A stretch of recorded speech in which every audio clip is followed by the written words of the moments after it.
All right. Working on something new here. This is going to be, let's just call it podcast number one. Uh, Prior to this, I did have a podcasting partner, and our podcast was called Be Programming, and it was really fun. Um, Quite successful. If you hashtag Be Programming on Facebook and social media, you might find some of the older stuff. Now, this will be number one. And the subject that we will be tackling today will be separation. And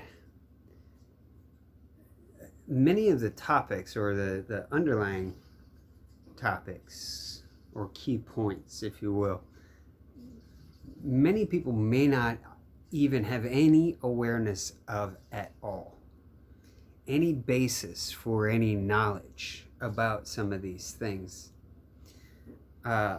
Separation is a learned behavior or observation that then turned into some sort of practice. Programming is actually pretty easy for the human mind. Now, to get it to reside in the brain is kind of interesting. Like when people will wait on that. Okay. So, what do I mean by separation? Separation is identity carried on to the next level. Okay? So, I am a white male. Okay? I reside in a physical body that is masculine in all the ways. Okay? Now, how do I know that? Well, I know that because I was taught that that's what a male body is, right? So we can say scientific data brought us to this conclusion. Okay, fine. So I do have what I consider male body parts, okay? Now, in my awareness, my self-awareness, I could just stop right there. I'm a male. I'm a white male. Party's over. Okay, easy enough. Well, that does not mean that a human being sitting right next to me that looks identical to me sees themselves that way, especially if they did not receive the same programming that I received. Okay, now this is not a lesson here. Okay, I'm just bringing into awareness other possibilities. So, good examples of, let's just say, self-awareness will be manners. Or, back in the day, we used to have something called etiquette school, or, teaching etiquette, if you will. I think over time we've learned that we may have taken that a little too far and gotten a little strict with it. However, there are good reason for the etiquette. But you will also notice in this politeness, if you will, that it's selective, okay? It's selective. Now there's where we are experiencing separation. So, to talk about the more controversial things, one of those separation experiences would be BLM, Black Lives Matter. Well, on one side you have what appear to be, so we started out with basic identification, right? I'm a white man. I have male body parts, okay? Now we're going to more controversial, more detailed ideas of separation. But I want to remind you, they are all ideas of separation. We are not separate. It does appear we reside as individuals having an individual experience. But if you can say that, then allow the individual sitting next to you see themselves the way that they see themselves. Okay. See what I just did there? All right. So, you see yourself as such. You don't need justification for how you perceive yourself, how you feel, how you identify. Now, we're going to go to the BLM movements. I'm going to call it a movement because it is residing in some strange form of occupation, okay? Which is a whole nother topic I'll describe later. Now, we got, things like Trump 2020. And we have people that identify as Trump supporters, okay? And they are, generally speaking, against Black Lives Matter. And then all the justifications start to flood our brains.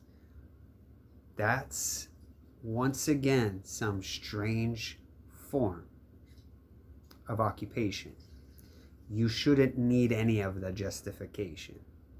You have the right to think, feel, and identify as you wish. Now, if you fail to recognize that when you identify, others may perceive you as what you are identifying as in their own way, in their own manner. Now, the way that I perceive things might be, let's just say, a bit radical for now. However, it is in the direction in which we are going. All the signs are pointing in that direction, okay? So that's the key beginning moment, is to become the observer first.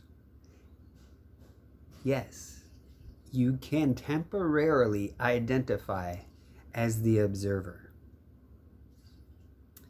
Now, you may be like, well, what does that mean?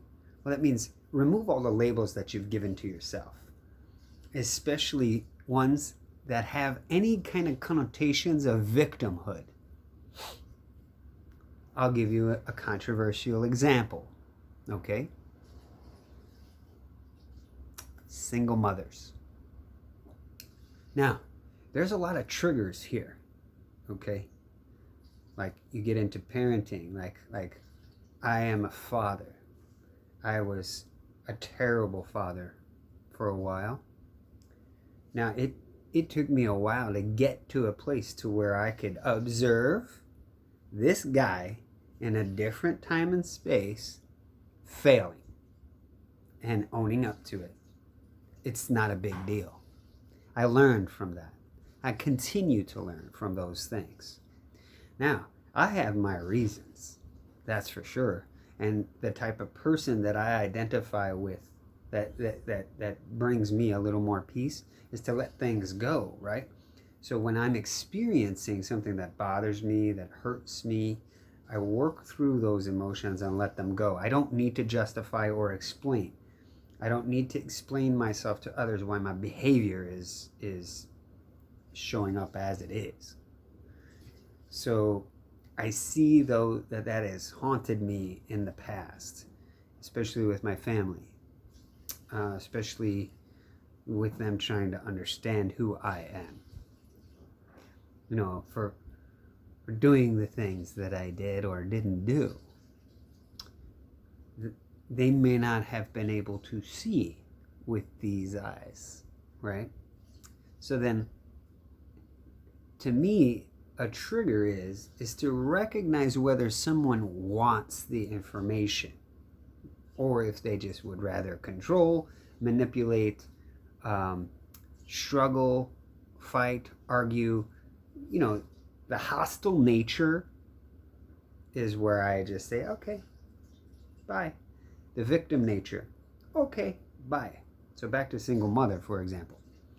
I know a few women in my world that identify as single mothers, even though the fathers of the children that they chose to procreate with, in each one of them was the initiator and the having of the child.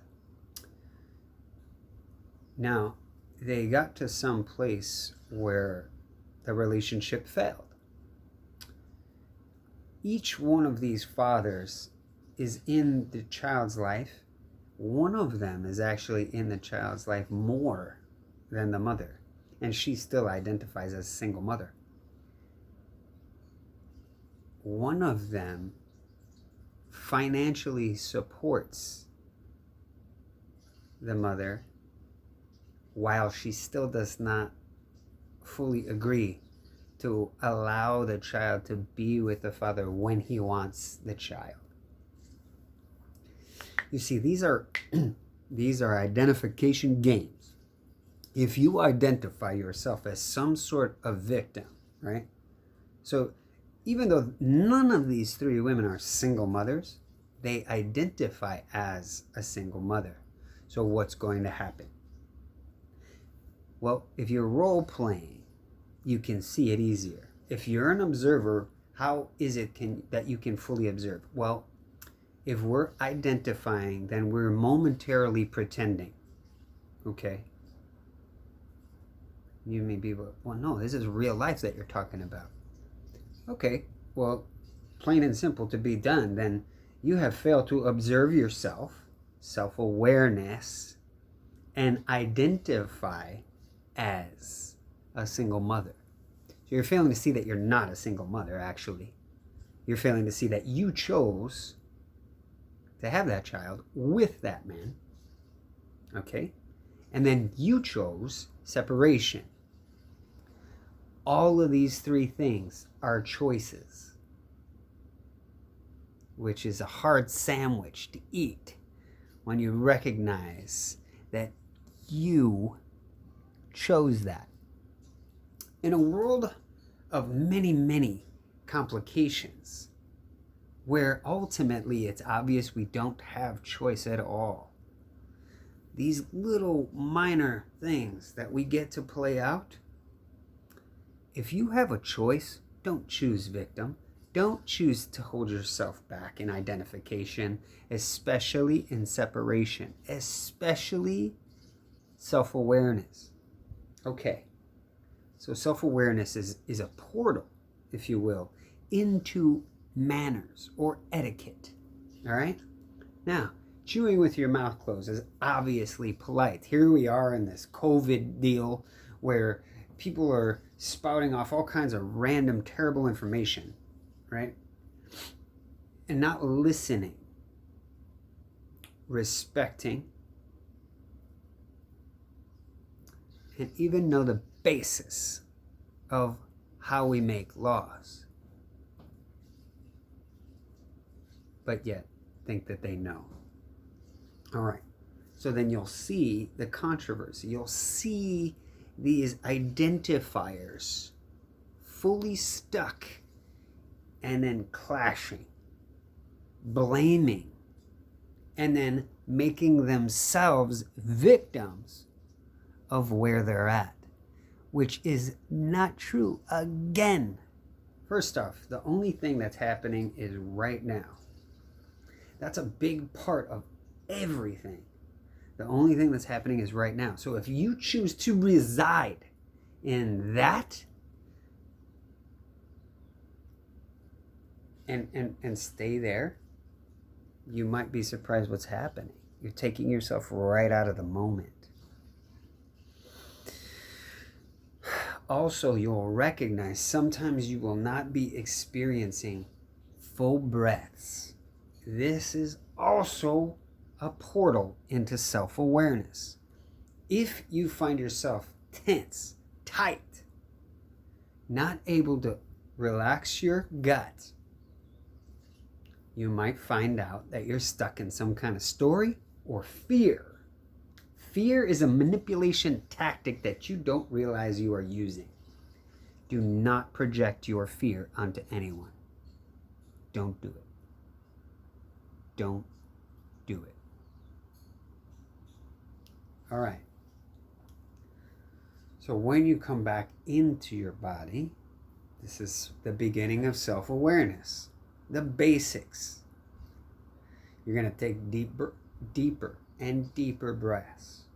You're going to relax. It'll bring you back into this moment, which is deeper into that portal of self-awareness. Okay? So now you can feel your body. You can hear your body. So if you are eating, as an example, see, the other thing is too is, smells. So here we just have basic rose water.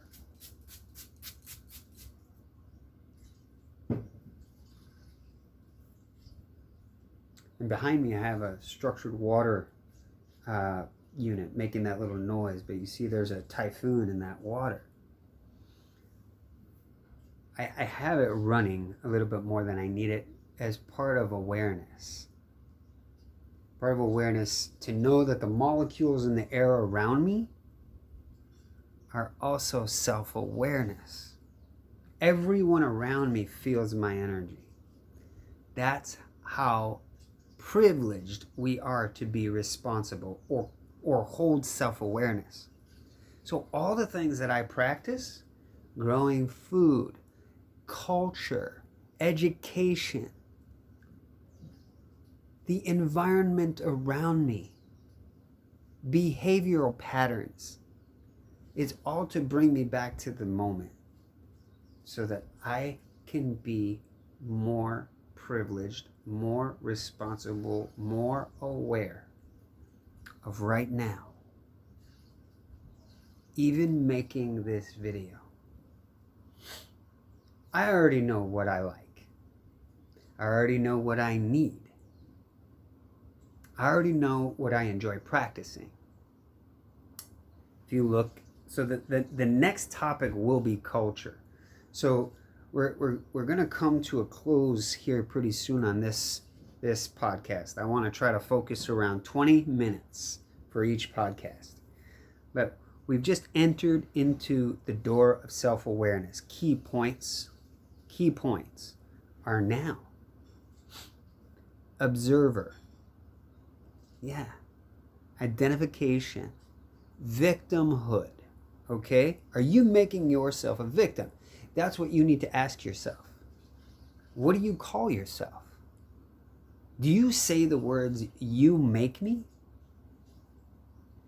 If you find yourself blaming others for how you feel, I'm talking to you then. Do you say "you make me"?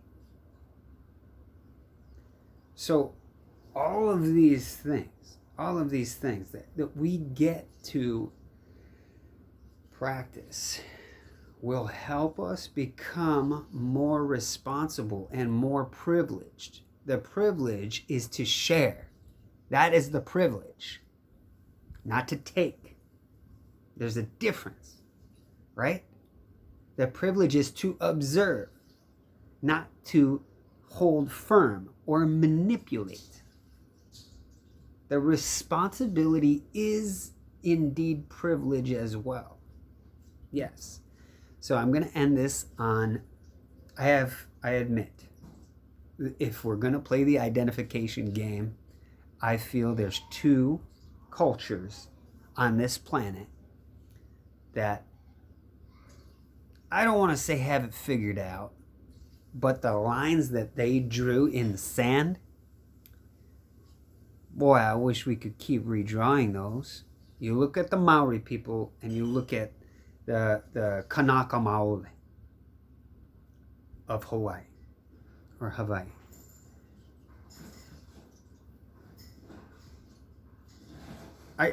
Just speaking about that, bringing that into the now, I feel the emotions deep inside me. The privilege, the honor, the vibration. It's powerful. It's spirit. It's spirit, beyond spirit. So what do I observe? I observe, dance. I observe singing. I observe chanting. I observe growing food.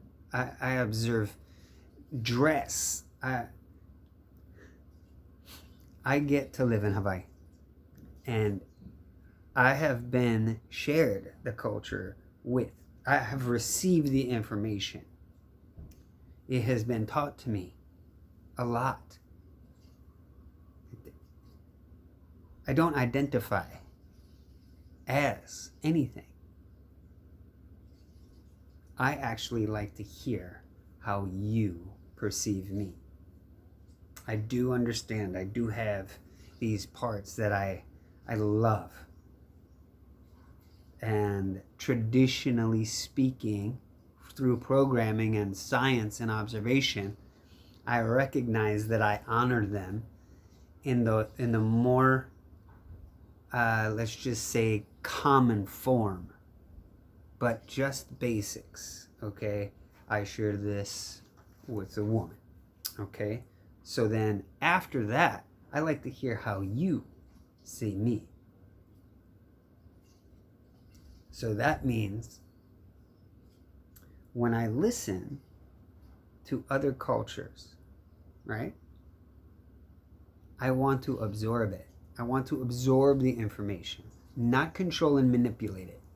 I want the sharer, I'm seeking everything. I want to learn everything, including culture.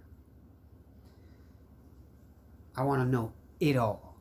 I want to know everything, all the stars, all the planets, all the humans, all the animals, everything.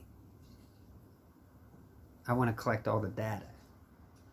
Well, we have two brains. We have gut and we have this one, right? Now, the water is really what's storing that information. Yeah, look it up. And then your gut biome, your culture. Get it? Okay.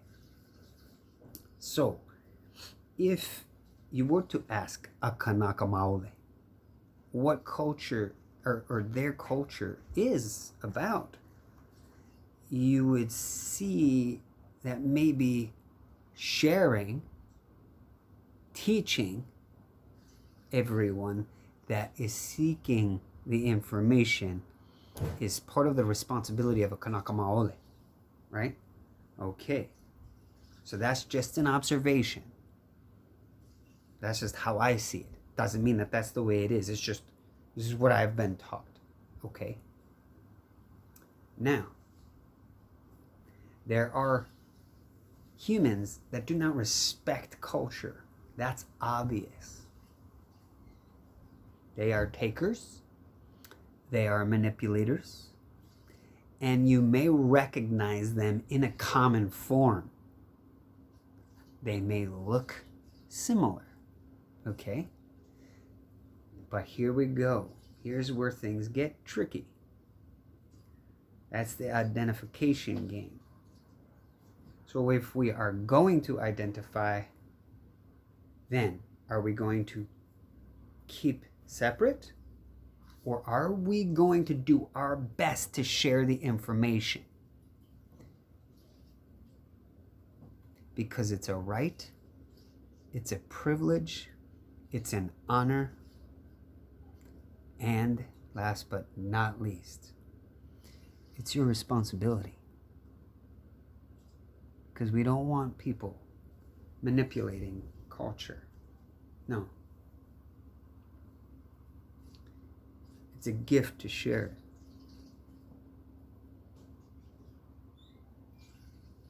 Anyway, we'll end on that today. We're at about 24 minutes. So if you tuned in, thank you for tuning in. I'm probably not going to post this right away because I'd like to have a couple of these new little podcasts out before I post them, so you've got something to follow up with. But yeah, thanks for tuning in. I enjoyed my little 25-minute process for the day. Once again, I just want to remind you, this is just me. This is just my process. This is just what I like to do. This is what I know helps me with my daily practice. And that is self-awareness. My gift, my honor, my privilege to be so responsible, to be so self-aware that even the molecules in the air around me are taken care of. And with that, I want you to know, no matter what happens, you're at least loved by one. That's me. And hopefully that reminds you to love you. Aloha.